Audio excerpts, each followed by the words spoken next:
When it comes to Doctor Who expanded media in the past couple of years, it feels like we've not really had that much with the 13th Doctor, especially when you compare it to the consistent, like, almost weekly output from classic Doctors and revived series Doctors as well from Big Finish. You know, it seems like every week or every other week I'm struggling to catch up with all of the Big Finish stuff, and there's always the Titan comics and everything that's going on, but there's actually been quite a lot of things to come out over the past few years from license holders from who have taken the BBC Doctor Who license and Jodie Whittaker's likeness and everything, such as the Doctor Who games Lonely Assassin and Edge of Reality and Edge of Time from Maze Theory. And we've also had, quite recently, the Doctor Who Redacted BBC Sounds podcast series, which is an official BBC Studios production directed by Ella Watts and also showrun, for lack of a better term, by Juno Dawson. And she has written some Doctor Who books, including The Good Doctor back in 2018. She's written for Big Finish for their Torchwood range. But we've also got many other writers on board. We've got Catherine Brinkworth, we've got Sasha Sienna, Ken Cheng, and many others, just to name a few. And Doctor Who Redacted is a epic 10-part story that you can listen for free on the BBC Sounds website or the BBC Sounds app, and it is basically episodes that are around 20 to 30 minutes a piece. This is a lengthy story, and I was able to listen to it from beginning to end in one go because I had a job where I had to drive to Wales and back. And Doctor Who Redacted follows three women who have a podcast called The Blue Box Files, which is where they try and track down any alien sightings and they try to link them with a mysterious blue box that is often sighted at the scene of the crime. We've got Cleo, we've got Abby, and we've got Shauna, who are played by Charlie Craggs, Lois Chimimba, and Holly Quin-Ankrah, respectively. These are three women who are scattered across the country. Cleo is in London, Abby is in Glasgow, and Shauna is in Sheffield. But they are joined together by this podcast that they record remotely with each other. So the redacted of the title is this strange force which is going through the Doctor Who universe and is seemingly wiping from existence everybody who has been linked and associated with the Doctor.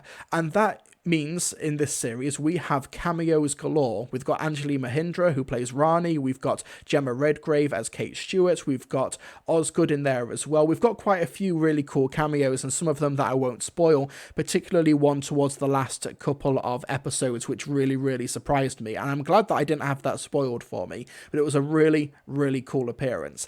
So we've got these three who are being impacted by the Doctor in remote ways through being essentially big fans of Doctor Who, and people in the chat saying a digital Linda. There is actually a reference to Linda, but you know what? Let's play a clip from the first episode of Redacted, where Cleo is chatting to Shauna over the phone. Cleo has just had an interview with a journalist from The Observer who claims to have seen lights in the sky and some walking fat, which you'll remember from the beginning of Series 4 Partners in Crime. If you are nostalgic for the Russell T Davies era of the show, Redacted has you covered, because there's a lot of references to that period of the show. But they're talking about the interview that they've just had. Let's play a clip from Redacted.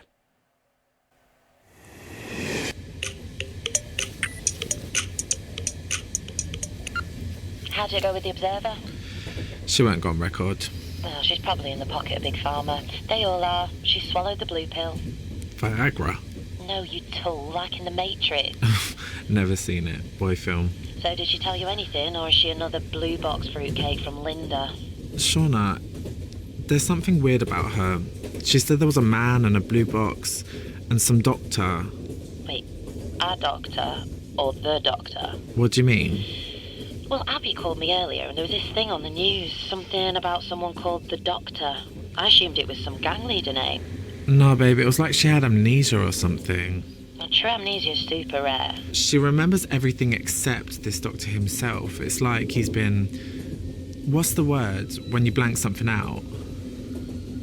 Redacted? Yeah, redacted.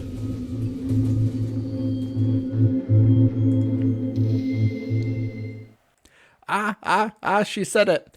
Anyway, so this is a 10-part story. Each episode is around 20 to 30 minutes each, and there's actually minimal involvement from the 13th Doctor proper. Not saying she makes no appearance in Redacted, but that would be spoiling it. So we've got this story where Cleo, Abby, and Shauna are trying to investigate the Doctor, and they get roped into all of these misadventures with prior Doctor Who associates. Because they are being wiped from existence, and they're also having their memories wiped. And it's got a lot of like fun callbacks and fun references. They go into the unit archives at one point, and it turns out that when they go through all of the items that they have associated with the Doctor, 93 of them are like permanently missing and permanently corrupted, which is obviously a reference to the lost stories, the lost episodes from the 1960s, which are now wiped forever. There's some really cool like little references and callbacks like that. It's full of little Easter eggs and stuff, like I said, from the Rusty Davies era. Stuff like the hospital finding its way onto the moon, the Adipose Industries thing, which has now been chalked up as a big pharma conspiracy from partners in crime. Things like that. Some really cool callbacks to the Rusty Davies era of the show. And it's all centered amongst these three people who are trying to investigate the Doctor. And I was kind of worried at first that it would just strictly limit itself to the the podcast format, where you've got Cleo, Abby, and Shauna who are doing this really cheap podcast that they're recording remotely, that they kind of do it out of obligation, but they just love spending time with each other and chatting with each other. I'm glad that it wasn't just edited like a podcast that gets infiltrated. It's actually more akin to a proper radio drama, which I think it means that it's not so constrained by the format.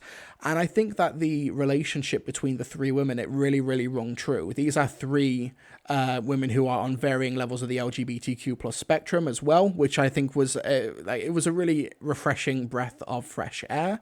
As a straight cis dude, I obviously can't comment on absolutely everything in terms of representation, but I just thought it was like a really cool, interesting corner of the Doctor Who universe to explore. And I think that Charlie Craggs does a really good job as like the main character, the companion surrogate as Cleo Proctor, who has got this past that she can't quite remember, involving her dad going missing, and she got kicked out of her home by her mum when she came out as trans, and all of this stuff as well. It's all very dramatic, and it's all really well handled. I think in terms of the actual performance, I think Charlie does a really good job, but when she's like reacting or like acting scared, like when somebody smashes through a window, she's like, oh god, it felt like a little bit flat, but the actual dramatic beats that she needs to hit, she hits them really, really well. My favourite of the three, however, was absolutely Abby, who has got the most astonishingly brilliant Glaswegian accent. I liked the whole group, though. I thought they were it was just really refreshing to see the Doctor Who universe from the ground level. These really grounded characters who are really well humanised over the course of the 10 episodes serial. I think if there's any issues that I have is that towards the end, one of the characters gets separated from the rest of the group, and she's like called selfish for doing so. She's made out to be the bad person because of what she does, and I honestly didn't really buy the conflict. I think that it just felt like it felt like a really forced way to sort of like, it made sense for her to go her separate ways from the rest of the group. That made sense, but them like the rest of the group resenting her for doing it, that felt really forced, and that felt pretty artificial. Some of the cameos are really, really thoughtfully done, and there's a few villain like moments where they sort of like skirt around the villains because they can't have them appear because of rights issues and stuff like that, like the Daleks and the Weeping Angels. I thought that was actually really cleverly done, but if you are a big fan of the universe, you kind of like understand that they are really deliberately skirting around it. I think that with some of the cameos from stories like Blink, from the Sarah Jane Adventures, from the Unit team as well, and a few others which are really thoughtfully, really, really well handled, I think that it was done incredibly well. I think one of my favourites is Petronella Osgood, played by Ingrid Oliver, who is actually a really good presence in this series. I think she's in it for an episode or two, and she does a really good job in that role. I think that Osgood was really well handled in this series, etc., etc. I think it works well as a like sci-fi drama about a group of women who are like joined together by this almost like true crime podcast, and then they find themselves in an adventure that's way beyond the scope of what they previously thought was possible. As a grounded sci-fi drama, it actually worked really, really well, and it just so happened to have a predominantly queer cast and a queer creative team. That just seemed to be a really nice like garnish and almost like flavouring to it, but it still felt like it was an inherently queer story. There's some really cool lines from Cleo early on when she's asked, like, are you up for this task? Are you up for doing this? And she was like, babe, I turned myself into a woman from scratch. I'm ready for anything. And there's also a great episode called Interrogation, which is episode 5, written by Sasha Sienna, when they are being interrogated by this shadowy organization.